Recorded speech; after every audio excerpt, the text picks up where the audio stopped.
제2부 장강의 영웅들, 제8권 불타는 중원, 제19장 스승의 스승은. 정나라를 놓고 벌이는 진나라와 초나라 간의 다툼은 수십 년째 반복되고 있었다. 다람쥐가 쳇바퀴를 돌리는 것 같은 형국이었다. 진나라에 이어 정나라마저 떨어져 나가자 이번에는 진나라 쪽에서 발끈했다. 진과 정 두 나라가 모두 우리나라를 배신했소. 어느 쪽을 먼저 치는 것이 좋겠소? 진도공의 물음에 모든 사람이 중군 원수 한골을 바라보는데 한골은 오히려 상군대장 순행에게 눈짓하여 먼저 말해보라는 신호를 보냈다. 순행은 자리에서 일어나 자신감 넘치는 목소리로 입을 열었다. 진은 소국이기 때문에 잃는다 해도 별 영향이 없습니다. 그러나 정나라는 중원의 노른자와도 같은 지대입니다. 진나라 같은 것은 10개를 잃을지라도 정나라만큼은 양보해서는 안 됩니다.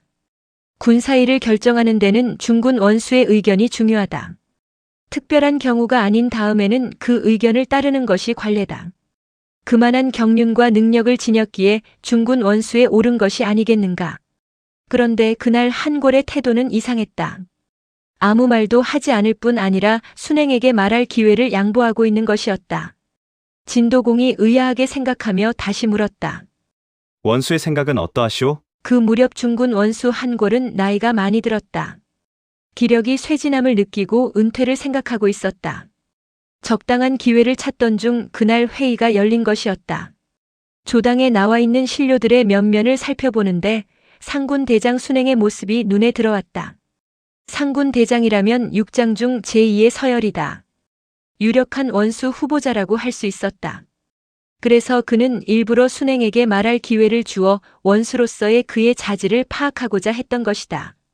다행히 순행은 한골의 생각과 같았다. 한골은 자리에서 일어나 진도공에게 아뢰었다. 순행의 말이 옳습니다. 앞으로 정나라 일을 해결할 사람은 순행일까 합니다. 그게 무슨 뜻이오? 신은 이제 늙었습니다. 바라건대 순행에게 중군의 원수직을 넘겨줄까 합니다. 진도공은 허락하지 않았다. 그러나 한골은 계속해서 사의를 표명했다. 정나라 일은 결코 한두 번의 싸움으로 해결될 문제가 아닙니다. 일관되고 지속적인 군사 정책이 있어야 할 것입니다. 그 일을 감당하기에 신은 나이가 너무 많습니다. 순행을 중군 원수직에 임명하십시오. 결국 진도공은 한골의 사의를 받아들이고 순행을 중군 원수에 임명했다. 신임 원수 순행은 곧 대군을 거느리고 정나라를 치러 갔다. 진군이 호래 땅에 당도했을 때 정나라는 재빨리 사자를 보내와 동맹을 요청했다. 이에 순행은 정나라의 맹세를 받고 본국으로 귀환했다. 이 소식을 듣고 이번에는 초공왕이 직접 군사를 이끌고 정나라를 침공했다. 정나라는 또 즉시 초나라와 동맹을 맺었다. 맹세를 손바닥 뒤집기보다 더 쉽게 번복하는 정나라의 태도에 진도공은 오히려 기가 막혔다. 정나라는 정말 믿을 수 없는 놈들이다. 나가면 항복하고 물러가면 배반이라니. 이래가지고서야 언제 정나라 일을 해결할 수 있을 것인가? 순행은 고심 끝에 새로운 계책을 아뢰었다. 우리가 정나라를 제압하지 못하는 것은 초나라가 강하기 때문입니다. 따라서 초나라 기세부터 꺾어 놓아야 합니다. 신에게 우리는 편안하고 초나라는 피곤하게 할 묘책이 있습니다. 그 묘책이라는 것을 어서 말해보오. 자고로 군사를 너무 자주 출동시키면 피곤해집니다. 주공께서는 임시로 군제를 개편하십시오. 지금 진나라 군제는 상, 중, 하, 신군 이렇게 4군으로 편성되어 있다. 이것을 당분간 3개 군단으로 나누어 1군단씩 교대로 출동시키되 나머지 2개 군단은 쉬게 한다는 것이 순행이 생각해낸 계책이었다.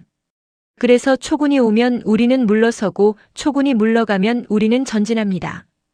또한 상대가 싸움을 걸면 피하고 상대가 쉬려고 하면 싸움을 겁니다. 이것을 여러 번 반복하면 우리는 교대로 나가기 때문에 피로하지 않지만 초군은 먼 길을 여러 번 오가기 때문에 지쳐버릴 것이 분명합니다. 진도공은 무릎을 쳤다. 기막힌 계책이오. 당장 실행에 옮깁시다. 순행은 4군을 3개 군단으로 재편성하고 각 군단별로 출동 순서를 정해주었다. 이때 짜여진 각 군단의 조직 체계를 보면 다음과 같다.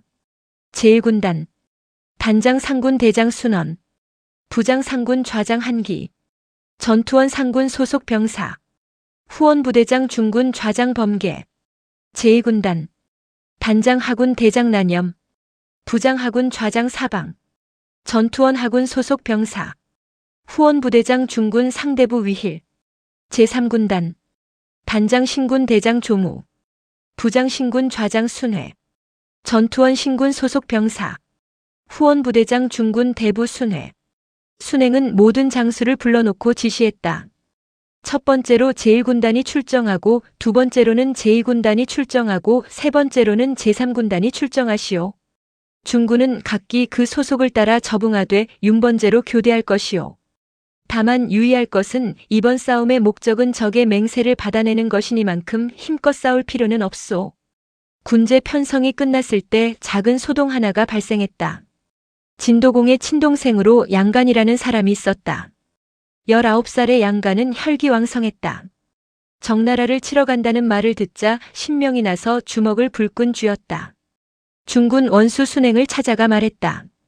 나도 전쟁에 참가하고 싶소. 선봉에 세워주시오. 순행은 곤란한 표정을 지었다.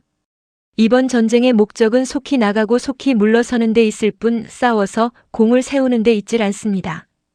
또한 이미 부서와 순서를 다 정했으니 공자께서는 다음 기회를 기다려 주십시오.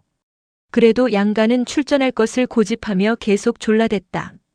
순행은 양간이 진도공의 친동생임을 감안하여 어쩔 수 없이 대답했다. 정이 그렇다면 신군에 배치해드리겠습니다. 신군은 제3군단이 아니오? 그때까지 어떻게 기다릴 수 있겠소? 나는 제1군단에 들어가고 싶소. 그것만은 안 됩니다. 순행은 분명하게 거절했다. 그러나 양간은 자기가 임금의 동생인 것만을 믿고 부하들을 거느린 채 자기 마음대로 제1군단 뒤에 가서 섰다. 사마는 군대 내의 질서와 법령을 다스리는 직책이다. 이때의 사마는 위강. 위강이라면 군령을 바르게 집행하는 사람으로 유명했다. 추호의 어지럽힘도 용서하지 않았다. 이 때문에 그는 진도공과 순행으로부터 두터운 신임을 받았다. 사마 위강은 상군과 중군 일부 병사들로 구성된 제1군단의 정렬 상태를 둘러보던 중 신군 소속인 양간이 그 뒤편에 열지어 서 있는 것을 발견했다. 그는 즉시 사열을 중단하고 모든 군사들 앞에서 외쳤다. 양간은 군령을 어기고 군사 행렬의 순서를 어지럽혔다. 군법대로라면 당장 목을 끊어야 하지만 주공의 친동생이므로 차마 그렇게 할 수는 없다. 그렇다고 내버려 둘 수도 없는 일이다. 양간의 죄를 대신해서 그 어자를 목베리라. 그러고는 양간이 타고 있는 병차의 어자를 끌어내어 모든 군사가 보는 앞에서 한 칼에 쳐 죽였다. 삽시간에 군중은 찬물을 끼얹은 듯 숙연해졌다. 양간은 평소부터 방자한 행동을 일삼았다. 또한 군법의 준엄함도 알지 못했다. 그는 자기 대신 어자가 죽는 것을 보자 심한 모욕감을 느꼈다. 무섭기도 했고 화가 나기도 했고 부끄럽기도 했다. 이놈 어디 두고 보자. 양간은 그 즉시로 병차를 몰아 궁을 향해 달려갔다.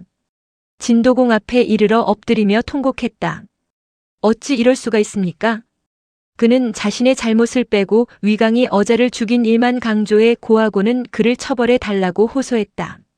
진도공은 동생을 아끼는 마음에 자세한 내막을 알아보지도 않은 채 중군이 부장 양설적을 불러 분부했다. 나의 아우 양간이 처벌당한 것은 곧 나를 모욕함이로다. 내 기필코 위강을 처벌할 것이니 그대는 당장 위강을 잡아 대령시켜라. 그러나 양설적은 누구보다도 위강에 대해 잘 알고 있었다. 위강은 곧고 바른 사람입니다.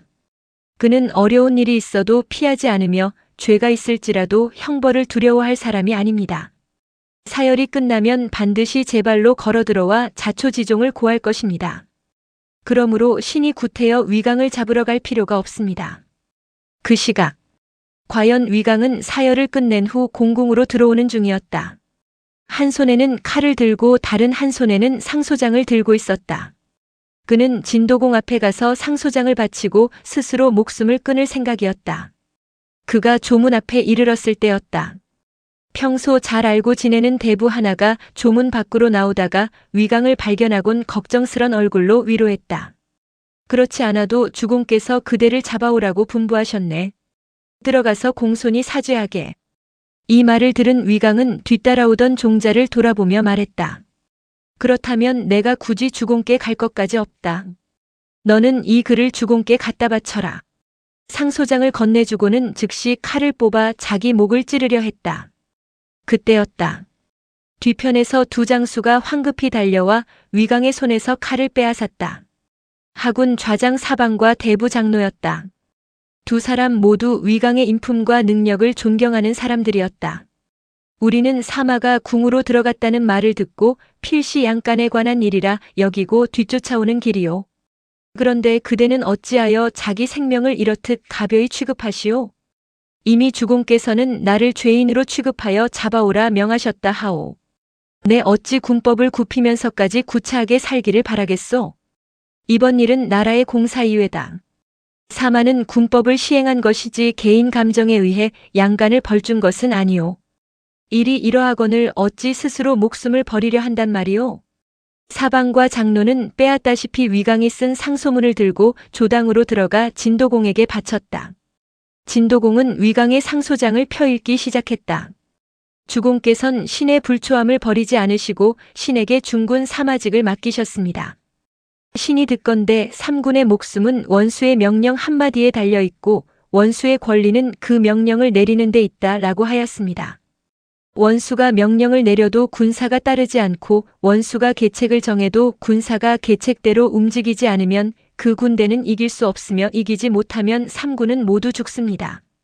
신은 출전에 앞서 명령에 복종하지 않는 자를 죽여 사마의 직책을 다해왔습니다. 그러나 사적으로는 주공의 동생을 벌한 것이므로 신의 죄는 죽음에서 벗어날 수 없습니다. 부디 신의 시체를 사구로 넘기어 주공의 뜻을 널리 밝히십시오.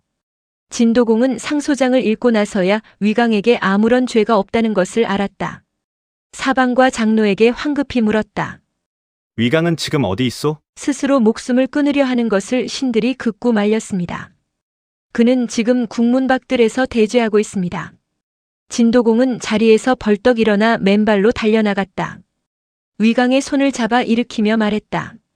내가 양설직에게 한 말은 아우를 친애하는 마음에서였고 그대가 양간을 처벌한 것은 군법에 의해 행한 일이었소. 내가 동생을 가르치지 못해 군령을 어기게 했으니 이는 모두 나의 허물이오. 그대에게는 아무 죄도 없으니 부디 칼을 거두어 나의 허물을 이중되게 하지 말아주시오. 그러고는 위강을 신군 좌장으로 승진 발령 내고 위강의 후임으로는 장로를 임명했다.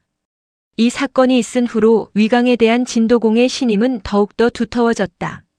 위강 또한 끝까지 진도공을 보필하여 진나라가 패자국으로서 위험을 떨치는데 많은 활약을 하였다. BC 563년 진도공 10년 겨울. 마침내 진나라 제1군단은 정나라를 향해 쳐들어갔다. 진군은 일단 우수 땅에 진을 치고 병력을 나누어 호래 땅에도 군대를 파견했다. 그런데 이 무렵 정나라에서는 공실 내부에 심한 권력 다툼이 벌어지고 있었다. 당시 정나라 권력을 휘두르고 있는 사람은 재상인 자사를 비롯해 사마자국, 사공자의 사도 자공 등이었다. 3년 전 이들은 반대파인 자호, 자희, 자후, 자정 등을 죽이고 정권을 탈취한 바 있는데 이때에 이르러 이들의 부하였던 위지 등이 반란을 일으키고 자사를 비롯한 집정 대신들을 모조리 살해한 것이었다. 이때 자공만이 위지의 반란을 눈치채고 미리 궁을 빠져나가 겨우 살아났다. 자공은 곧 자사의 아들 자서, 자국의 아들 자산 등과 힘을 합해 가병을 거느리고 궁을 들이쳐 위지 일당을 토벌했다. 이로써 정나라 정권은 자공의 손에 들어가게 되었던 것이다. 자공은 우수와 호래 땅에 진군 연합군이 주둔해 있는 것을 알고 즉각 사자를 보내 화평을 청했다. 진도공의 업적을 논하는 말 중에 이런 말이 있다. 진도공은 군대를 출동시킨 지 3번 만에 초나라를 제압했다. 이번 군대 출병은 그 3번 중 첫 번째였다. 이에 대해 초나라가 가만히 있을 리 없었다. 초공왕은 영윤정을 시켜 정나라를 구원하게 했다. 그러나 그들이 정나라 땅에 도착했을 때는 이미 순행은 본국으로 돌아간 뒤였다. 정나라는 다시 초나라와 동맹을 맺었다. 진나라로서는 이미 예견한 일이었다. 그러기에 군제까지 3교대로 편성하지 않았던가. 이듬해 여름 진도공은 이번에는 제2군단을 출동시켜 동맹을 파기한 정나라를 들이쳤다. 이때는 연합군까지 결성하여 대대적인 공세를 펼쳤다. 제나라 세자 광과 송나라 대부 향술이 가장 먼저 신정에 당도하여 동쪽 성문을 공격했고, 그날 저녁에 진군 원수 순행과 하군대장 난염이 당도하여 서쪽 일대를 유린했으며 위나라 재상 솔림보는 정나라 북쪽 변경을 침공했다. 정간공은 9살의 어린 나이라 아무것도 모른 채 모든 것을 재상 자공에게 일임을 했다. 자공은 처음 군대를 내어 맞서 싸우려 하다가 사로에서 몰려드는 진나라 연합군의 기세에 크게 겁을 먹었다. 그는 얼른 성문을 열고 나가 진군 원수 순행에게 화평의 뜻을 전했다. 이에 순행은 박당으로 물러나 여러 제후들이 지켜보는 가운데 동맹을 맺었다. 이때의 맹약 내용을 춘추자 시전은 다음과 같이 전하고 있다. 우리 동맹국은 곡물을 자기 나라에만 쌓아두지 않으며 산과 강의 이익을 독점하지 않으며 간악한 자를 보호하지 않으면 상호 간의 재해와 환난을 구해주어야 하며 왕실을 도와 좋고 나쁜 일을 함께 한다. 이 맹세를 어기는 자는 명산명천을 주관하는 신으로부터 저주를 받을 것이요. 그 나라 백성을 잃을 것이요. 군주 자리를 잃게 될 것이요. 시족이 멸망할 것이요. 나라가 전복될 것이로다. 끝부분의 맹세 내용이 다소 끔찍하긴 하지만 주 내용은 지난날 제환공 시절의 규구 회맹 때와 비슷하다. 상생 서로 돕고 서로 잘 살자는 것이었다. 그러나 이미 이러한 동맹은 아무런 의미도 없었다. 강대국을 위한 맹약일 뿐이었다. 특히 동맹을 강요당하는 정나라로서는 어떤 내용을 맹세한들 무슨 상관이 있겠는가. 어차피 초나라의 침공을 받으면 또 파기할 것을. 신으로부터 저주를 받기 전에 초군에게 짓밟힐 것이 뻔하지 않은가. 어쨌거나 진나라와 정나라는 서로 입술에 피를 바르고 맹세한 후 헤어졌다. 이것이 진도공이 3번 군대를 낸 것 중 2번째였다. 정나라가 진나라와 동맹을 맺자 이번에는 초공왕 쪽에서 즉각 반응을 보였다. 정나라는 정말 괘씸한 자들이다. 결코 용서하지 않으리라. 단단히 결심하고 군대를 내기에 앞서 진과 경쟁국이라 할 수 있는 진나라의 연합을 청했다. 이때 진나라 군주는 진경공. 초공왕이 진경공과 연합을 착안한 데에는 그만한 이유가 있었다. 진경공의 여동생이 초공왕의 부인이었던 것이다. 두 나라가 인척 관계를 맺은 것은 진나라가 오나라를 사주하여 후방을 괴롭히는 것에 대한 대응책으로서였다. 초공왕으로부터 연합 제의를 받은 진경공은 순순히 승낙하고 공족대부 영첨을 대장으로 임명하여 정나라를 향해 출발케 했다. 이에 맞추어 초공왕도 친히 대군을 거느리고 형양을 향해 떠났다. 내가 이번에 정나라를 멸망시키지 못하면 맹세코 돌아오지 않으리라. 정나라는 다시 초나라의 공격을 받은 처량한 신세가 되었다.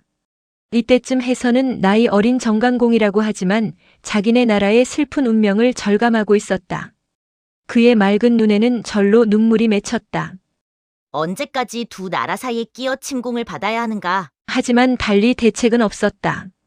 재상 자공을 비롯한 신료들은 말없이 고개를 숙였다. 그때 대부 공손사지가 일어나 말했다. 지금 진, 초 두 나라의 군대 움직임을 보면 진군은 쳐들어올 때는 느리고 돌아갈 때는 빠릅니다. 반면 초군은 쳐들어올 때는 빠르고 돌아갈 때는 느립니다. 따라서 진군은 피로가 덜하고 사기가 충천하며 반대로 초군은 늘 피로에 지쳐 있고 예기가 전과 같지 않습니다. 신은 이번 기회에 진군과 초군을 싸우게 하겠습니다. 만일 두 나라가 정면으로 싸운다면 진나라가 이길 것이 틀림없습니다. 주공께서는 그때를 기다려 진나라를 섬기는 것이 좋겠습니다. 내가 보건대 진나라는 고의로 초나라와의 싸움을 피하고 있소. 그런데 그대가 무슨 방법으로 그들을 싸우게 할 수 있단 말이오. 신에게 진나라를 격분시킬 묘안이 있습니다. 그것이 무엇이오? 짐짓 초나라와 동맹을 맺는 척하며 함께 송나라를 치는 것입니다. 송나라는 진나라와 친한 사이이기 때문에 우리가 송나라를 치면 진나라는 격분하여 즉시 군대를 출동시킬 것이요. 초나라 또한 물러가기 전이므로 우리는 진, 초 두 나라가 싸우는 것을 앉아서 구경할 수 있습니다. 공손사지의 말을 들은 정간공 및 대부들은 무릎을 쳤다. 묘책이오. 서글픈 회의가 아닐 수 없었다. 공손사지는 단신으로 수레를 타고 남쪽을 향해 달려가 영수를 건너 초군을 영접했다. 정나라로부터 사신이 왔다는 말에 초공왕은 공손사지를 자신 앞에 무릎 꿇게 한 후 꾸짖었다. 정나라같이 배신을 밥 먹듯 하는 나라는 처음 봤다. 도대체 너희 나라는 신이라는 것을 아느냐? 공손사지가 공손히 아뢰었다. 우리나라는 대왕의 위엄을 공경하여 평생 섬길 생각입니다만 진나라가 워낙 포악무도하여 마지못해 그들과 화평을 맺은 것뿐입니다. 특히 이웃나라인 송나라는 진나라의 수족이 되어 수시로 우리나라를 괴롭히고 있습니다. 바라건대 이번 기회를 맞아 대왕께서는 송나라를 치시어 그들의 버릇을 고쳐주십시오. 그러면 우리 정나라는 대왕께 충성을 다하는 동시에 앞으로 절대 배신을 하지 않겠습니다. 이 말을 듣자 초공왕은 분노가 씻은 듯 사라졌다. 과연 송나라는 괘씸한 나라다. 내가 이번에 진나라와 연합하여 출정했는데 그들이 오기를 기다려 함께 송나라를 치리라. 그러나 공손사지로서는 그럴 만한 여유가 없었다. 그는 하루빨리 진 초간의 싸움을 성사시키고 싶었다. 굳이 그럴 필요까지 없다고 봅니다. 무엇보다도 진나라 도읍인 옹성은 우리나라와 너무나 먼 거리에 있습니다. 그들이 언제 이곳에 당도할 것이며 과연 진나라가 진군을 통과시켜 줄 것인가도 의문입니다. 지금 초군은 천하제일의 강군입니다. 두려워할 것이 아무것도 없는데 서쪽 오랑캐의 힘을 빌려야 할 까닭이 무엇입니까? 듣고 보니 그럴듯했다. 초공왕은 방향을 틀어 오히려 정나라 군대와 합세하여 두 길로 나누어 송나라를 향해 쳐들어갔다. 느닷없이 초, 정 연합군의 기습을 받은 송나라는 크게 당황했다. 송평공은 방어군을 내어 초, 정군의 침공을 저지하는 한편 대부 향수를 진나라로 급파하여 진도공에게 원병을 요청했다. 이때 진나라는 정나라를 치고 돌아온 지 한 달도 채 지나지 않은 때였다. 여느 때 같았으면 여유롭게 군대를 동원했을 것이겠으나 이번에는 상황이 달랐다. 진나라의 가장 신복인 송나라가 위급지경에 처하지 않았는가. 진도공은 원수 순행을 불러 명했다. 즉시 군사를 일으키시오. 이번에는 제3군단 차례요. 순행은 이미 출정에 관한 대책을 마련하고 있었다. 조금도 서두르는 기색 없이 진도공에게 아뢰었다. 초나라가 이번에 진에게 연합을 청했다는 것은 이제 그들이 지쳤다는 증거입니다. 지금이야말로 온 힘을 모아 몰아붙이면 초군은 더 이상 정나라를 넘볼 수 없을 것입니다. 그렇소. 이번 기회에 초나라의 콧대를 완전히 꺾어 놓아야 하오. 원수는 좋은 생각이라도 있소? 우리가 동원할 수 있는 모든 제후국의 군대를 출동시키는 것입니다. 주공께서는 속히 각 나라에 경문을 보내 정나라 땅으로 진격하라 지시하십시오. 알겠소. 곧 사자들을 각 나라로 보내겠소. 진도공은 11개 나라에 출전 경문을 보냈다. 그해 9월 BC 562년 가을에 진나라 군대는 강성을 떠나 정나라 신정을 향해 쳐들어갔다. 동시에 11개 나라의 군사도 각기 자기 나라를 출발해 정나라 땅으로 진격하니 그 기세는 가히 천하를 뒤삼킬 듯했다. 이것이 진도공이 3번 군대를 출동시킨 것 중 3번째였다. 초공왕은 송나라 수도인 상구를 향해 진격하고 있었다. 갑자기 급보가 날아들었다. 진나라를 비롯한 12개 연합군이 성난 파도처럼 밀려오고 있습니다. 초공왕은 대경실색했다. 그러할 때 정나라 사자 공손양소가 초군 진영을 찾아왔다. 우리 주공의 말씀을 전합니다. 진군이 또 우리나라로 쳐들어왔습니다. 이제 우리나라의 운명은 바람 앞에 등불 같아서 언제 망할지 조석을 헤아릴 수 없습니다. 대왕께선 속히 군대를 돌려 진나라 연합군을 무찔러 주십시오. 초공왕은 판단을 내릴 수가 없었다. 영윤정을 불러 물었다.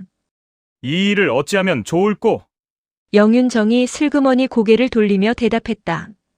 우리 군사는 한 달이 멀다 하고 출정했기 때문에 필요할 대로 필요해 있습니다. 아쉬운 일이지만 잠시 정나라를 진나라에 넘겨주고 후위를 기약하는 것이 좋겠습니다. 초공왕은 울화를 참을 수 없었으나 그렇다고 감정대로 행했다간 더 큰 화란을 당할 것이 분명했다.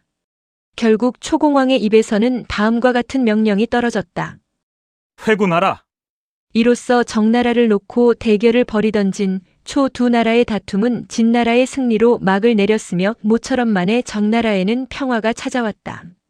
진도공이 이룬 업적 중 가장 빛나는 업적으로 평가받고 있다. 한편 초나라와 연합하여 정나라를 치기로 했던 진군 대장 영첨은 진나라 땅을 우회하여 정나라로 향하던 중 초나라가 이미 회군하여 본국으로 돌아갔고 정나라는 진나라와 화평 조약을 맺었다는 소식을 들었다. 영첨은 한숨을 내쉬며 탄식했다. 우리는 공연히 진나라의 원망만 샀구나. 그러고는 군대를 돌려 옹성으로 귀환했다. 이듬해인 BC 561년 진도공 12년.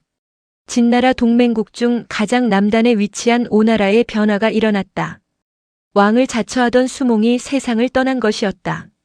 오나라에는 시호 제도가 없어서 수몽은 죽은 후에도 그냥 수몽이었다. 재위 기간은 25년이었다. 수몽에게는 네 아들이 있었다. 장남 제번을 비롯하여 둘째 여제, 셋째 여매, 그리고 넷째인 계찰이 바로 그들이다.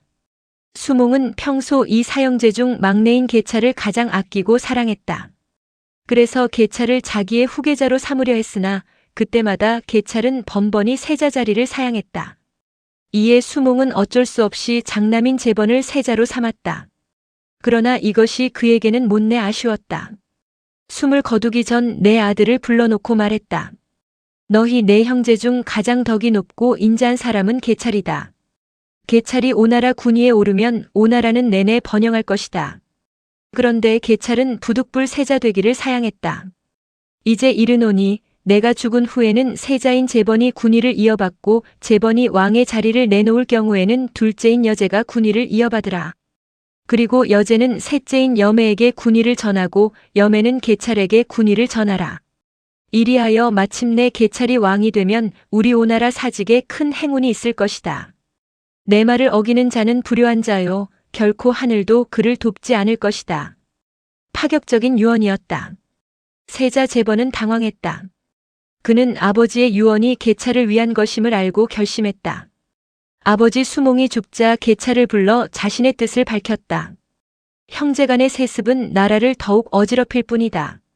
나는 왕에 오르지 않겠다. 내가 군위에 오르라. 그러나 계찰 또한 고개를 세차게 저었다. 저는 아버지께서 살아계실 때도 세자 되기를 사양했습니다. 그러하거늘 아버지께서 세상을 떠나신 지금 어찌 군위에 오를 수 있겠습니까? 저는 왕이 되는 것이 싫습니다. 형님께서 자꾸 권하시면 저는 다른 나라로 달아나겠습니다. 계찰은 이렇게 말하고 밖으로 나가 밭을 갈았다. 제번은 하는 수 없이 후일 나의 뒤를 이을 사람은 동생 여제다. 이렇게 선포하고 아버지 수몽의 뒤를 이어 오나라 왕의 자리에 올랐다. 오왕 수몽이 죽은 다음에 초공왕도 군위에 오른 지 31년 만에 세상을 떠났다. 그 아들 세자 소가 그 뒤를 이어 왕위에 오르니 그가 초강왕이다. 초공왕은 죽기 전 자신의 업적에 대해 매우 부끄러움을 느꼈다. 그는 신하들을 불러 다음과 같은 유언을 내렸다. 내가 주거관 속에 들어가면 그대들은 나의 시호를 정할 터인데 나는 재위 내내 덕이 없었고 얼릉에서 싸워 군사를 잃어 사직을 욕되게 하였다. 그러므로 그대들은 내 시호를 영이나 여 중 하나를 선택하여 정하라. 그러나 아무도 대답하는 사람이 없었다. 영이나 여는 무능하거나 포악한 군주에게 붙이는 시호였기 때문이었다. 하지만 초공왕은 5번이나 물은 끝에 그렇게 하겠다는 대답을 받아냈다. 며칠 후 초공왕이 죽자 새로 왕위에 오른 초강왕과 신하들은 한자리에 모여 선왕의 시호를 놓고 의논했다. 공자낭이 의견을 내었다. 성군께서는 재위 동안 공손함으로 일관하셨고 죽음의 임에서도 자신의 과실을 알고 계셨으니 이보다 더한 공손함은 없을 것이오. 성군의 시호는 공이 가장 합당하오. 그 말이 옳소. 이렇게 해서 초공왕의 시호는 초공왕이 되었다. 초나라의 라이벌인 진나라에도 변화가 일어났다. 중군 원수 순행과 하군 좌장 사방, 대부 위상 등이 연달아 세상을 떠났다. 모두 노병이었다. 진도공은 이들의 죽음을 크게 슬퍼하고 군제를 재정비하였다. 그는 사군을 줄여 3군으로 하고 각 군에 대한 대장을 새로 임명했다. 중군 대장 순원 좌장 범계, 상군 대장 조무 좌장 한기, 하군 대장 난염 좌장 위강, 신군을 없애 하군에 편입시킨 것이다. 그 무렵 오나라 왕 제번이 이복 동생 당을 시켜 초나라 땅을 침공하는 일이 벌어졌다. 제번은 초공왕이 죽고 초강왕이 새로 군위에 오른 틈을 타서 변경을 들이친 것이었다. 그러나 이 싸움에서 오히려 오나라 장수당은 초군대장 신궁 양유기의 화살을 맞고 죽었다. 결과는 오나라의 패배. 제번은 이에 대한 보복을 하고자 진도공에게 원군을 요청했다. 진도공은 오나라왕 제번의 청을 받아들여 정나라 향이라는 땅에 12개 나라의 대표들을 소집하고 오나라를 도와 초나라 7일을 의논했다. 이때 진나라 대표로 참가한 사람은 중군 좌장 범계였다. 범계는 사섭의 아들로서 아버지의 영향을 받아 매사 공손하고 일을 바르게 처리하였다. 권력에 대한 욕심도 강하지 않아 이번 중군 원수를 뽑을 때 스스로 그 자리를 사양하고 순원을 적극 추천한 바 있었다. 범계는 회의를 열고 나서야 오나라가 초나라 국상을 이용해 싸움을 일으킨 것을 알았다.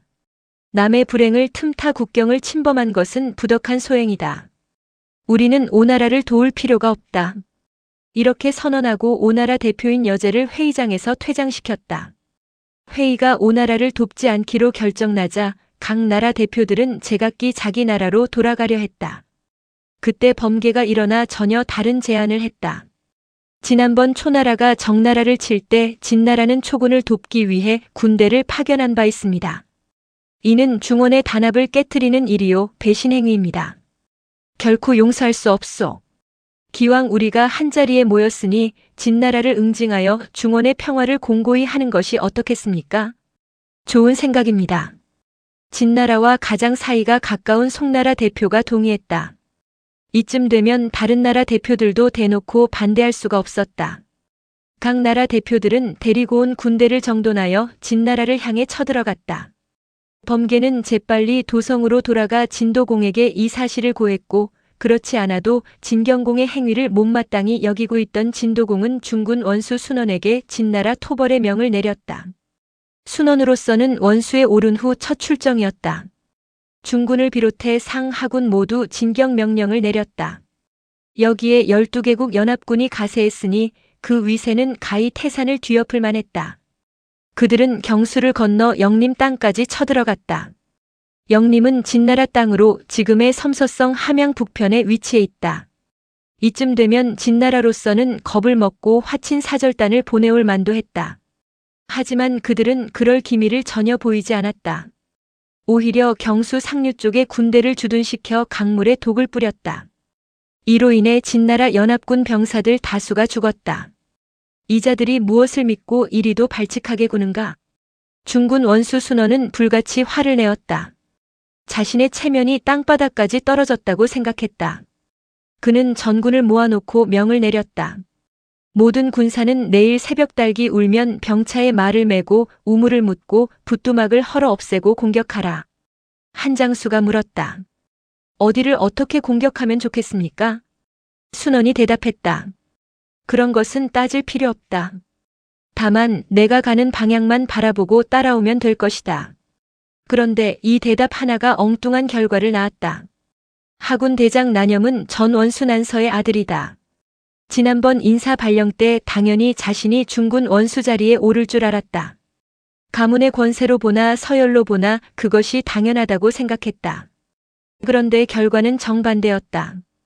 보잘것없다고 생각한 순원이 중군 원수가 되고 진나라 제1의 권문인 자신은 하군 대장에 그대로 유임된 것이었다. 이때부터 그는 순원을 못마땅히 여기며 늘 깔보았다.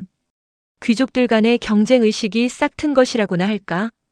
난염은 순원의 명령을 듣자 콧방귀를 뀌었다. 싸움이란 모든 장수가 모여 서로 의논한 뒤 계책을 정해야 하는 것이거늘 언제 우리 진나라에 이런 주먹구구식 명령이 있었던가? 그런 식이라면 나는 하군 대장이니 나의 군사는 당연히 내가 가는 곳을 따라야 할 것이다. 좋다. 나는 말머리를 동쪽으로 향하겠다. 동쪽으로 향하겠다는 것은 곧 강성으로 돌아가겠다는 뜻이었다. 실제로 난염은 자신의 군사를 이끌고 병차대를 동쪽으로 돌려 경수를 건너 회군하고 말았다. 이때 하군 좌장은 진도공의 신임이 두터운 위강이었다. 난염의 회군에 당황한 순원은 얼른 측근 부하를 보내 위강의 뜻을 살펴오게 했다. 난염이 돌아갔다 해도 좌장인 그가 남는다면 별 문제가 되지 않을 것이라 생각했던 것이다. 순원의 측근 부하가 위강에게 가서 물었다. 장군께서는 원수의 명령에 따르시렵니까? 위강이 대답했다. 원수께서는 대장의 명령을 따르라 하셨소. 나는 난염의 직속 부하이니 나의 대장인 난염을 따르지 않을 수 없소. 그러고는 역시 자신의 소속 군사를 거느리고 경수를 건너 회군했다. 이 보고를 받은 순원은 우울했다. 곰곰이 생각하니 자신이 너무 각 군대장을 무시하고 멋대로 명령을 내린 것 같다는 생각이 들었다. 내가 실수를 하였다. 후회한들 무슨 소용이 있으랴. 이대로 싸웠다가는 진나라에 크게 패할 것이 틀림없다. 그는 탄식하고 각 나라 대표들을 불러 회군 명령을 내렸다. 자신도 중군을 거느리고 본국으로 돌아갔다. 해프닝도 이런 해프닝은 없었다. 이로 미루어 볼 때 이 무렵의 진나라 내부 상황은 과거에 비해 확실히 다른 질서 체계를 보여주고 있었다. 나라의 모든 일이 군주나 공실보다는 각 문벌이 중심이 되어 움직여갔다고나 할까? 이번 사건은 이런 현상을 보다 명확히 보여주는 단적인 예라고 할 수 있었다. 해프닝은 여기서 끝나지 않았다. 하군 대장 난염의 동생으로 난침이 있었다. 지난날 소년 시절 송나라 대신 화원을 따라 초나라로 가 영윤 영제와 일문일답을 나누어 영제를 탄복시킨 바 있는 바로 그 난침이다. 이때 난침은 진도공의 차후 직책을 맡고 있었다. 그는 이번 원정에 진도공이 직접 참전하지 않았으므로 따로이 군사를 거느리고 영림까지 나와 있었다. 그는 하군 대장 난염에 이어 원수 순원마저 회군하자 기가 막히다는 듯 주먹을 불끈 쥐며 말했다. 이번 출동은 진나라를 응징하려는 것이었다. 그런데 이렇듯 아무런 성과 없이 돌아가면 이건 우리 진나라의 수치다. 주공을 모시는 융우, 차우로서 이 같은 부끄러움을 안고 돌아갈 수는 없다. 그러고는 평소 친하게 지내는 범계의 아들 범왕을 꼬드겼다. 함께 돌격하여 무공을 세우지 않겠는가? 나 역시 그런 생각을 하고 있었소. 함께 가서 진나라의 위용을 빛냅시다. 난침과 범왕은 각기 군사를 거느리고 진군 진영을 향해 돌진했다. 느닷없는 진군의 기습에 진군은 당황했다. 난침과 범왕의 저돌적인 공격을 막아내지 못하고 퇴각 명령을 내리려 했다. 그런데 가만히 살펴보니 진군의 후속 부대가 전혀 보이질 않는 것이었다. 진군은 비로소 적병이 외로운 군사인 것을 알고 총공격을 퍼붓기 시작했다. 전세는 역전되어 난침과 범왕이 밀리기 시작했다. 범왕이 난침에게 권했다.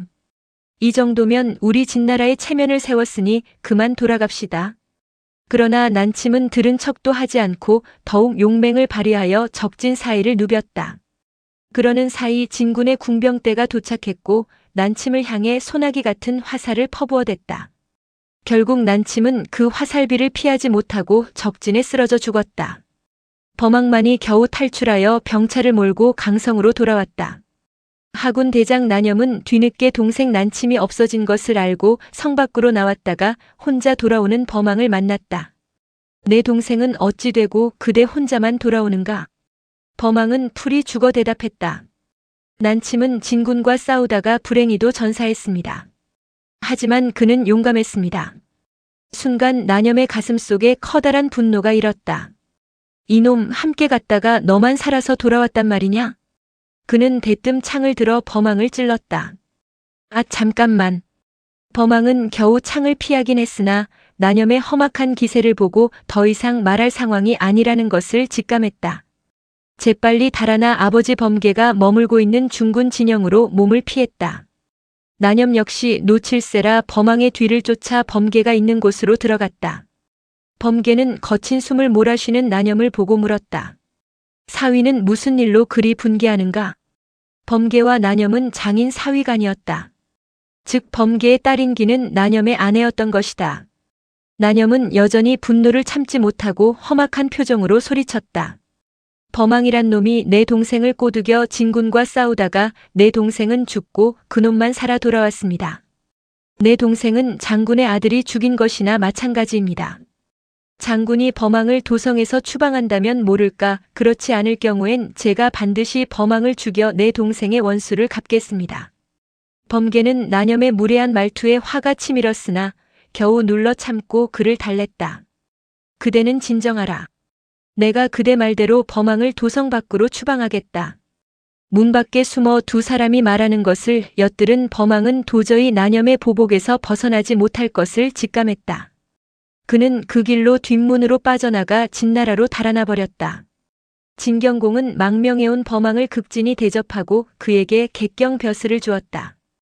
어느 날 진경공이 범왕과 환담을 하는 중에 물었다. 진나라 군주는 어떤 사람인가? 범왕이 대답했다. 명군입니다. 특히 사람을 잘 골라서 씁니다. 군주가 그러하다면 신하 중엔 누가 현명한가? 여러 현신이 있습니다. 조문은 학문과 덕망을 겸비했고 위강은 바르고 청렴하여 법을 잘 지키고 양설일은 역사에 밝으며 장로는 신의와 지혜가 있으며 기호는 사람을 잘 다스리며 신에 붙인 범계는 능히 대세를 짐작할 줄 압니다. 내가 알기로 진나라 내에는 여러 족벌이 있다. 모두가 성할 수는 없을 터인데 두 중 누가 먼저 세력을 잃을 것으로 보는가? 뜻밖의 물음이었으나 범왕은 망설임 없이 대답했다. 난씨가 가장 먼저 몰락할 것입니다. 나념이 교만해서인가? 그렇습니다. 나념의 교만함은 극에 달했습니다. 하지만 그 자신은 화를 면할 것입니다. 난씨가 망하는 것은 그 아들인 난영 때에 가서일 것입니다. 왜 그리 생각하는가? 나념의 아버지 난선은 살아있을 적에 많은 덕을 베풀었습니다. 난선은 비록 진여공을 죽인 사람이지만 진나라에선 아무도 그를 비난하지 않습니다.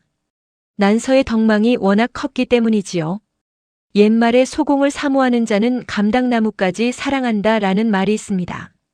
주무왕 때 정치를 잘한 명신 중 주공단과 더불어 소공석이라는 사람이 있었다.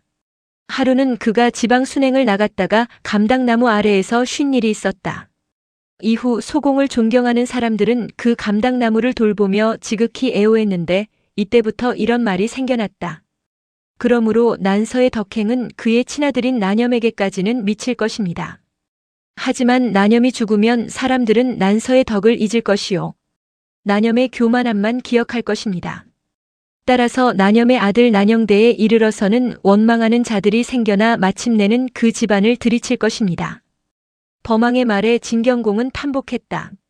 그대는 흥망성쇠의 도리를 아는 사람이도다. 그 뒤 진경공은 진도공에게 사자를 보내어 초나라를 도와서 정나라를 치려 했던 일을 사죄하고 범왕의 귀국을 주선해 주었다. 진도공 또한 진나라와의 화친을 수락하고 범왕을 돌아오게 하여 지난날의 벼슬을 돌려주었다. 아울러 나념을 불러 범왕에 대한 원한을 풀도록 중재했다. 그해 나념은 병에 걸려 세상을 떠나고 그 아들 난영이 하군 좌장의 직위에 올랐다.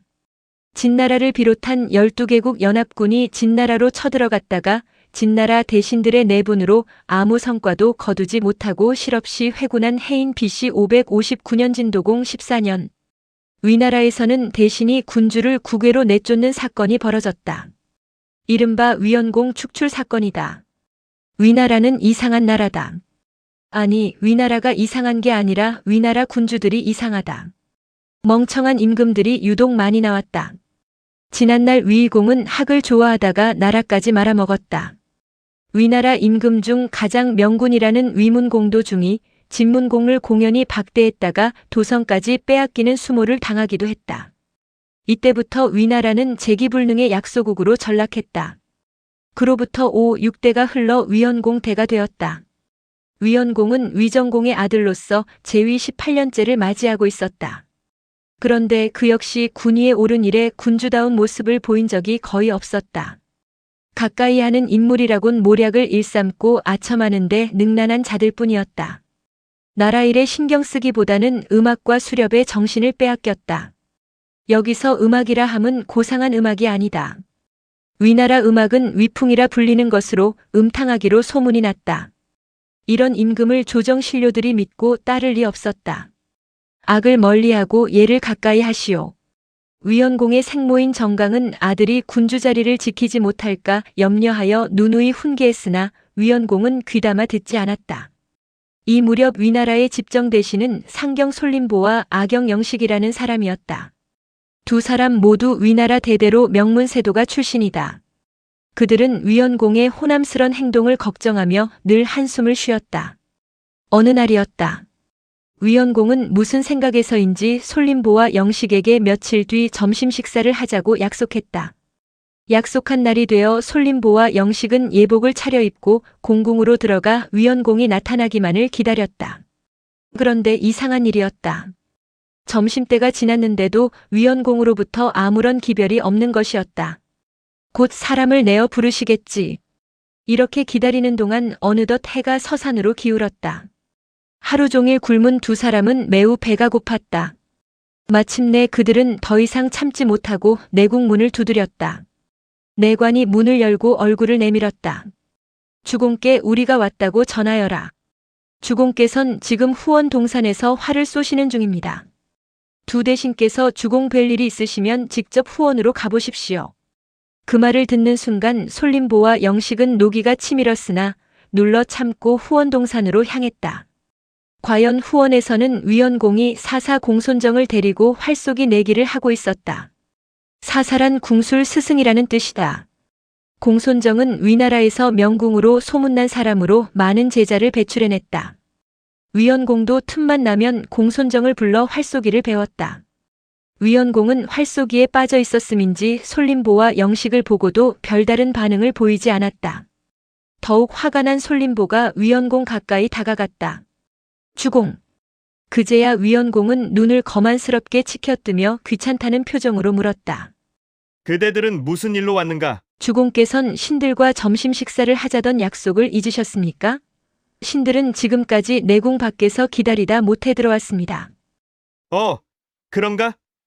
내가 활 쏘는 일에 정신이 팔려 그 약속을 잊었구나. 그대들은 물러가라. 다음날 다시 약속하리라. 그때 마침 기러기 한 떼가 울면서 공중을 날아가고 있었다. 위원공은 공손정을 돌아보며 급히 말했다. 이번에는 저 기러기를 쏘아보자. 누가 맞추나 내기를 하자. 솔림보와 영식은 심한 모욕감을 느꼈다. 휑하니 내궁을 나왔다. 두 사람은 걸으면서 탄식했다.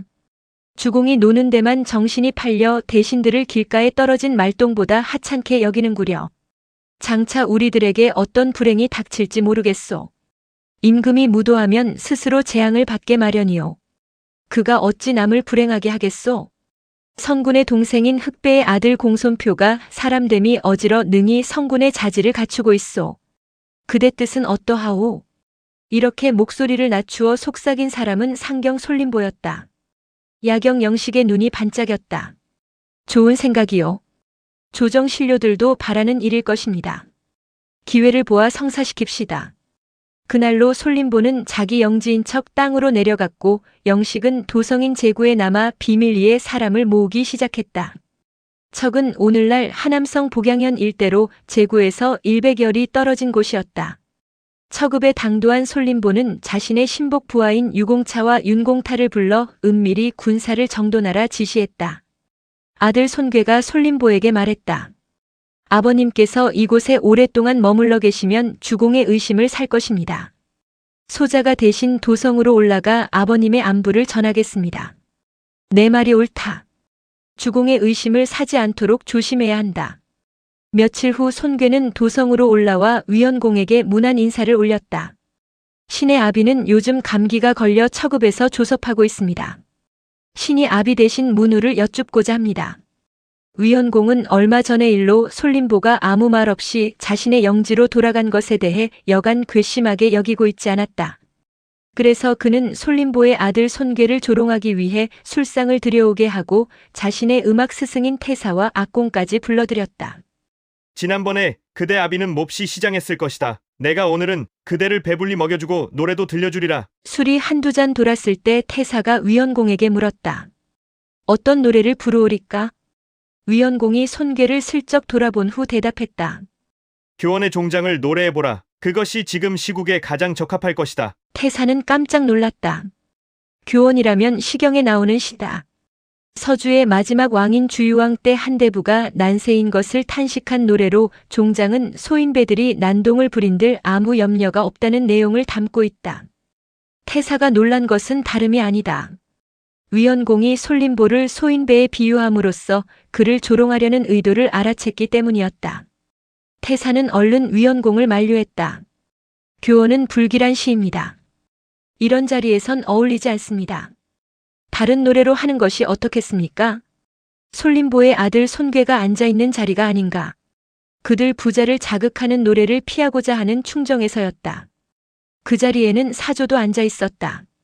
사조란 악사장 조라는 뜻으로 악사장은 오늘날 오케스트라 지휘자에 해당하는 직위다. 사조는 태사와 달리 위원공을 몹시 미워하는 사람이었다. 그래서 그는 얼른 자리에서 일어나 태사를 꾸짖으며 말했다. 주공께서 노래를 부르라면 부를 일이지 어째 말이 그렇게 많소. 그대가 부르기 싫다면 내가 부르겠소. 원래 그는 검은고의 명인이었다. 수년 전 위원공의 분부로 그 애첩에게 검은고를 가르친 일이 있었다. 위원공의 애첩은 전혀 검은고에 소질이 없었는데 연습에도 열성을 보이지 않았다. 사조는 화가 나서 위원공의 애첩을 때렸다. 애첩은 매를 맞은 것이 분하여 그 길로 위원공에게 달려가 눈물을 흘리며 사조에 대해 험담하였다. 이에 위원공은 사조를 불러 애첩이 보는 앞에서 곤장 300대를 때렸다. 이때부터 사조는 위원공을 속으로 원망하였다. 그런 중에 위원공이 손괴 앞에서 교원의 시를 부르게 하자 그는 위원공에게 보복할 좋은 기회라고 생각하고 태사를 꾸짖은 후 노래 부르기를 자청한 것이었다. 사조는 검은고를 뜯으며 청아하게 목청을 뽑았다. 저자는 누구인가? 황하 물가에 살고 있도다. 힘도 용맹도 없으면서 오직 별난 일으킬 일만 꿈꾸네. 정강이와 발뒤꿈치에 종기나 쓰니 내깟 놈이 용기가 있으면 무슨 소용 있겠는가.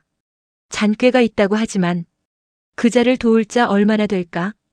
위원공이 이 노래를 부르게 한 것은 이런 마음에서이다.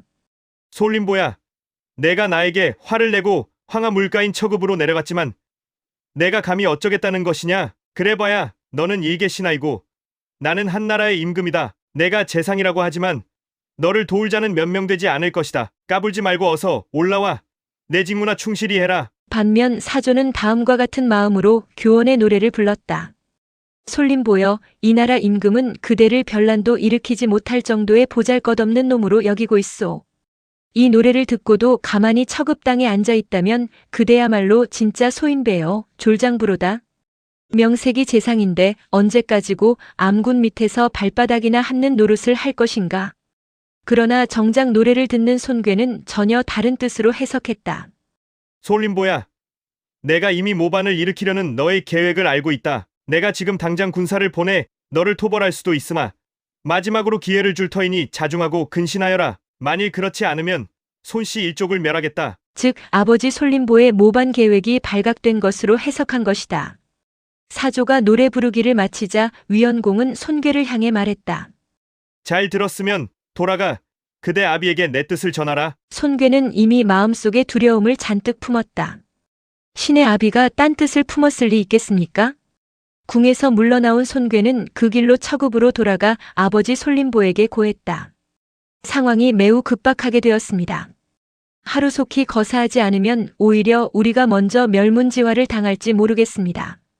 손괴의 말에 솔림보는 대경실색했다.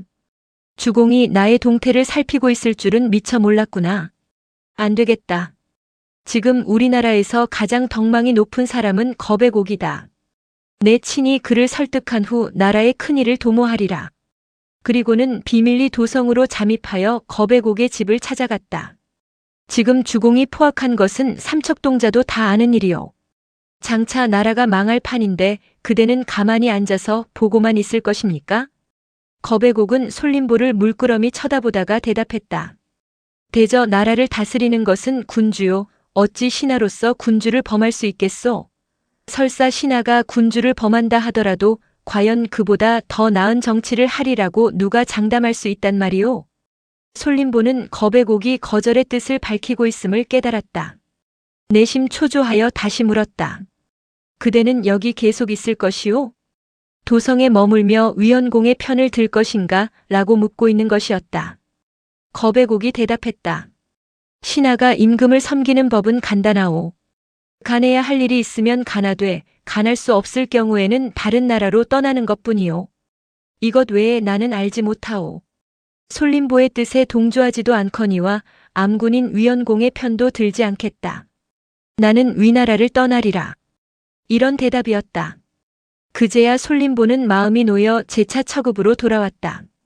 과연 겁의곡이 도성을 빠져나가 노나라로 망명했다는 소식이 들려왔다. 이제 무엇을 망설일 것인가? 이렇게 말하고는 유공차와 윤공타 등 신복 장수들을 불러 제구성을 향한 진격 명령을 내렸다. 솔림보가 반란을 일으켰습니다. 급보가 날아들었다. 위원공은 찬물을 뒤집어 쓴 듯 정신이 들었다. 그러나 그때까지도 그는 솔림보의 정확한 마음을 읽지 못하고 있었다. 단순히 점심 식사 약속을 지키지 않은 일에 화가 나 군대를 일으킨 것으로 판단했다. 위원공은 즉각 이복 동생인 공자교 100 피사명제를 사자로 삼아 솔림보에게 보냈다. 지난번 일은 내가 잘못했소. 그러니 군대를 거두고 도성으로 돌아와 재상직에 복귀하시오. 하지만 솔림보는 냉소를 머금은 채 그들을 단칼에 베어 죽이고 계속 도성을 향해 진격했다. 비로소 위원공은 사태의 심각성을 깨달았다. 장수 북궁괄을 불러오게 했다. 그러나 북궁괄은 병을 핑계 삼아 궁으로 들지 않았다. 다른 신료들도 마찬가지였다. 야경 영식이 이미 그들을 포섭해 두었던 것이다. 위원공의 사사 공손정이 수레를 대령하며 재촉했다. 이러고 있을 때가 아닙니다. 속히 달아나 목숨을 보존한 후 후위를 도모하십시오. 위원공은 친히 군사 200명을 거느리고 공손정과 함께 제나라를 바라보고 달아나기 시작했다. 솔림보는 아무런 제지도 받지 않고 제구에 입성하였다. 영식이 다른 대부들과 함께 그들을 맞이했다. 포악한 군주는 이미 달아났소. 그냥 내버려 두면 큰 후한거리가 될 것이오. 어서 군대를 보내 잡아와야 할 것입니다. 솔림보는 장자 손괴와 둘째 아들 손가를 불러 위원공을 추격해 했다. 그들은 하택 벌판에서 위원공 일행을 따라잡았다. 양측 사이에 치열한 전투가 벌어졌다. 결과는 손괴 형제가 이끄는 반군의 승리였다. 위원공의 친위대 200여 명은 모두 흩어져 달아났고 겨우 남은 자라고는 10여 명뿐이었다. 위원공은 형세가 공궁했다. 아, 어쩌다 내 신세가 이렇게 되었는가? 그는 오로지 공손정만 의지했다. 공손정은 사사인 만큼 활을 잘 쏘았다. 단 한 대 남은 수레에 올라타 위원공을 보호하는 한편 추격군을 향해 연신 화살을 날렸다. 그가 쏘는 화살은 한 대도 빗나가는 것이 없었다. 이 때문에 손괴 형제는 좀처럼 위원공의 수레에 접근할 수 없었다. 그때 유공차와 윤공타 두 장수가 군사를 거느리고 그곳에 당도했다. 우리는 재상의 명을 받들어 그대들을 도우러 왔소. 손괴 형제는 반가웠다. 유공차와 운공타 역시 위나라에서 둘째가라면 서러워할 정도로 활을 잘 쏘는 명수였기 때문이었다. 위후의 친위대 중에 활 잘 쏘는 장수가 있어 도저히 접근하지 못하겠소. 장군들이 가서 어떻게 좀 해보시오. 유공차가 윤공타를 돌아보며 고개를 갸웃거렸다. 그 장수가 바로 나의 스승인 공손정이 아닐까? 군에 들어오기 전 유공차는 위나라 제1의 궁수인 공손정을 스승으로 모시고 활 쏘는 법을 배웠다. 그 후 유공차는 윤공타를 제자로 거두어 궁수를 전수했다. 그러므로 공손정, 유공차, 윤공타는 3대에 걸친 사제지간이라고 할 수 있었다. 윤공타가 대답했다. 그럴 수도 있겠지요. 하지만 지금 그것이 중요한 게 아닙니다. 위후가 더 멀리 달아나기 전에 어서 추격합시다. 두 장수는 병차를 몰아 위원공 일행을 쫓기 시작했다. 시오리쯤 추격하여 마침내 서로 얼굴을 확인할 수 있는 거리까지 따라붙었다. 이때는 위원공의 수레를 몰던 어자가 부상을 입어 공손정이 말고삐를 잡고 있었다. 뒤에서 들려오는 병차 바퀴 소리에 공손정이 돌아보니 지난날 자기 제자인 유공차가 쫓아오는 게 아닌가. 공손정은 위원공에게 말했다. 주공께선 이제 안심하십시오. 지금 우리를 추격하는 장수는 바로 신의 궁술 제자입니다. 예부터 제자가 스승을 해치는 법은 없습니다. 신이 능히 그를 돌려보내겠습니다. 공손정은 수레를 멈추고 유공차가 가까이 다가오기를 기다렸다. 한편 유공차는 위원공을 호위하는 장수가 공손정임을 확인하고 윤공타에게 속삭였다. 틀림없는 나의 스승이다. 유공차는 얼른 병차에서 내려 공손정에게 절을 올렸다. 스승님께서는 그간 별거 없으셨습니까? 공손정은 인사를 올리는 유공차를 향해 손을 들어 담례한 후 외쳤다. 잘 지냈노라. 그대는 활로 나를 쏠 것이면 모르되 그렇지 않으면 그냥 돌아가라. 유공차는 주춤하며 탄식하듯 중얼거렸다. 내가 만일 활을 쏘면 이는 스승을 배반하는 것이 된다. 그렇다고 쏘지 않으면 주인을 배반하는 것이 된다. 아, 이럴 수도 저럴 수도 없구나. 마침내 그는 결심했다. 전통에서 화살을 뽑아 활촉을 모두 부러뜨린 후 공손정을 향해 큰 소리로 외쳐댔다. 나의 스승이시여 놀라지 마십시오. 저는 주인을 위해 활을 쏘아야겠습니다. 또한 스승을 위해 활촉을 부러뜨렸습니다. 말을 마치자 연거푸 4대의 화살을 쏘았다. 첫 번째 화살은 위헌공이 탄 병차 뒤에 가 맞았고, 두 번째 화살은 수레바퀴에 가 맞았고, 세 번째와 네 번째는 수레의 좌우 멍에를 맞췄다. 그러나 촉이 없는 화살이라 모두 튕겨 땅바닥에 떨어졌을 뿐 수레는 한 곳도 상하지 않았다. 활쏘기를 마친 유공차는 병차를 돌리며 다시 외쳤다. 스승님께서는 부디 몸조심하십시오. 그러고는 평원 저편으로 사라져갔다. 공손정은 그러한 유공차의 행동에 깊은 감동을 받았다. 제자도 부디 평안히 지내시게. 혼잣말로 중얼거린 후 위헌공을 모시고 다시 달아나기 시작했다. 한편 유공차와 동행했던 윤공타는 위헌공을 잡아감으로써 큰 공훈을 세우고 싶었다. 그런데 유공차가 위헌공을 놓아주는 바람에 그 기회를 놓쳤다. 그는 유공차가 스승이기 때문에 감히 말을 못하고 병차를 돌리기는 하였으나 아무리 생각해도 아쉬운 마음을 금할 수 없었다. 돌아가는 중에 유공차를 돌아보며 자신의 마음을 밝혔다. 공손정은 장군에게는 스승이 되지만 저에게는 스승의 스승이라 인연이 멉니다. 제게는 주인의 명령이 더 소중합니다. 이대로 빈손으로 돌아가면 손재상에게 할 말이 없습니다. 저는 다시 추격하여 위헌공을 잡아올까 합니다. 유공차는 고개를 저었다. 스승의 스승도 스승이다. 나의 스승이 없었더라면 어찌 내가 있었을 것이며 또 그대인들 있었겠는가. 더욱이 나의 스승 공손정의 활솜씨는 고금에 보기 드물 정도다. 초나라 양유기보다 나으면 낫지 못하지는 않다. 결코 내 솜씨로는 그를 이길 수 없다. 그대는 다치기 싫거든 그냥 돌아가라. 그러나 윤공타는 유공차의 말을 믿을 수 없었다. 단독으로 병차를 돌려 다시 위헌공의 수레를 뒤쫓아갔다. 20여 리를 달려가자 위헌공의 수레가 보였다. 공손정이 윤공타를 돌아보며 물었다. 그대는 어째서 다시 돌아왔는가? 당신은 유공차의 스승이지만 나는 유공차의 제자일 뿐이요. 당신에게 한 번도 가르침을 받은 적이 없으니 어찌 당신의 제자라 할 수 있겠소? 나는 그대와 위우를 잡아가야겠소. 공손정이 노하여 대답했다. 너는 근본도 모르는가? 내가 유공차를 가르쳤기 때문에 내가 있을 수 있지 않는가?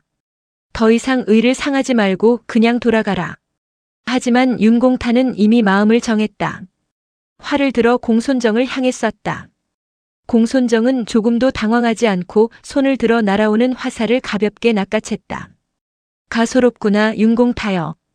그러고는 그 화살을 시위에 매겨 윤공타를 향해 대쐈다. 윤공타는 황급히 몸을 피했다. 그러나 화살은 이미 윤공타의 왼팔에 가서 꽂힌 뒤였다.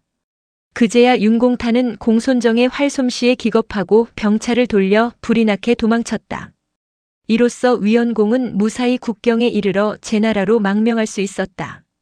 솔림보의 쿠데타는 성공했다. 그는 위헌공이 제나라로 망명한 사실을 확인한 후 야경 영식과 더불어 공손표를 군위에 올려 세웠다. 그가 위상공이다. 여담하나.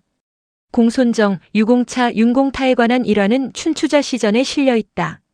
사제지간의 의리가 어떠해야 한다는 것을 밝혀주는 전형으로서 후세에게까지 널리 회자되고 있다. 맹자이루 편에도 이에 관한 일화가 실려 있다. 두 개의 내용을 비교해보는 것도 재미날 것 같아 여기 소개해본다. 자탁유자는 정나라 장수다. 활을 잘 쐈다. 어느 해 정나라 군주가 자탁유자를 시켜 위나라로 쳐들어가게 했다. 자탁유자는 패하여 쫓기게 되었다. 이때 위나라의 추격군 장수는 유공지사였다. 쫓기는 자탁유자가 말했다. 오늘은 내가 병이나 활을 쏠 수가 없으니 나는 죽은 몸이다. 그러고는 시종을 불러 물었다. 나를 쫓는 위나라 장수는 누구인가? 유공지사입니다. 그렇다면 나는 살았다.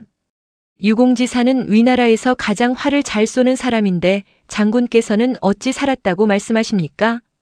유공지사는 활쏘기를 윤공지타에게서 배웠다. 윤공지타는 나에게서 활 쏘는 법을 배웠다. 그런데 윤공지타는 마음이 바른 사람이다. 그러니 그가 거두어들인 제자도 반드시 마음이 바른 사람일 것이다. 이윽고 유공지사가 뒤쫓아와 말했다. 장군께서는 어찌 활을 잡지 않으십니까? 오늘 나는 병이 들어 활을 잡을 수 없다. 저는 활 쏘는 법을 윤공지타에게서 배웠고 윤공지타는 장군에게서 배웠습니다. 그러므로 장군은 저의 스승의 스승입니다. 장군께서 가르쳐 주신 궁도로 장군을 해칠 수는 없습니다. 그러나 오늘 일은 임금이 시킨 나라 일이니 제가 감히 그만둘 수 없습니다. 이렇게 말하고는 화살촉을 모두 뽑아버리고 촉 없는 화살을 4발 쏜 후 돌아갔다.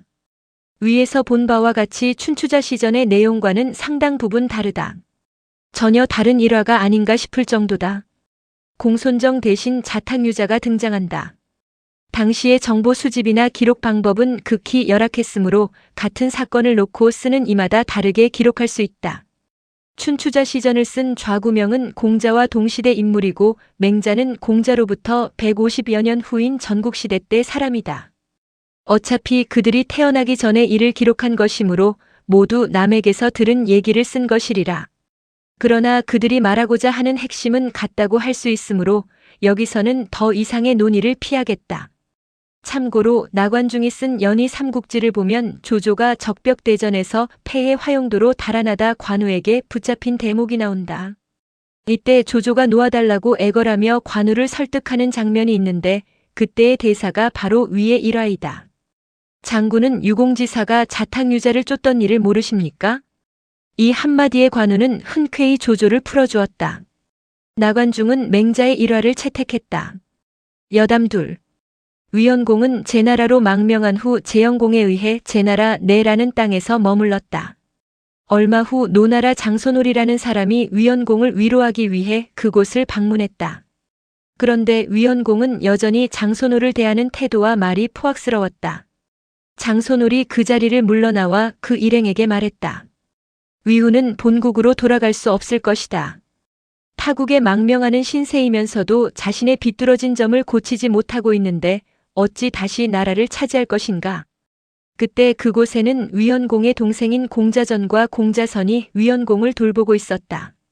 장손올은 그들과도 대화를 나누었다. 그런데 그 형제는 형과 달리 공손하고 모든 말이 도리에 맞았다. 그래서 장손올은 다시 일행에게 말했다. 위후는 반드시 본국으로 돌아갈 것이다. 저 두 공자가 앞에서 끌고 뒤에서 미니 어찌 본국으로 들어가지 않을 수 있을 것인가? 과연 위원공은 12년 후 위나라로 들어가 임금 자리에 복위하게 된다.